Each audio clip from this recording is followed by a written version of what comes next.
Priority projects include multi-role fighters, radars, frigates, and missile systems on Horizon 3. The Philippine military submitted its new list of Horizon 3 projects to President Marcos for approval and funding, according to AFP Chief General Andres Centino. Priority projects include multi-role fighters, radars, frigates, missile systems, and rescue choppers. The Armed Forces of the Philippines revised its Horizon 3 list under the revised AFP Modernization Program, subject to the approval of President Ferdinand Marcos Jr. himself. In this list come the highest priorities that the armed forces put under this horizon, namely: 1. Multi-role fighter jets.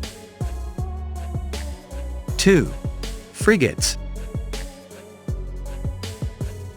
3. Missile systems, and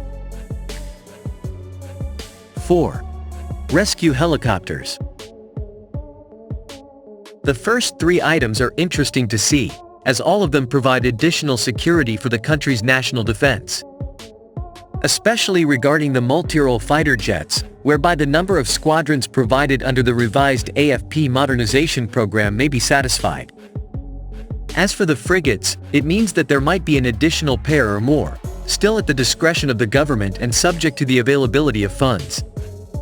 On the missile systems, this means additional coastal-based anti-ship and anti-air batteries, whereby additional orders for both Spider GBADS and BrahMos missiles may take place, citing commonality and logistics chains. And finally, humanitarian assistance and disaster relief operations in the country require the use of rescue helicopters that will save people from danger or provide relief.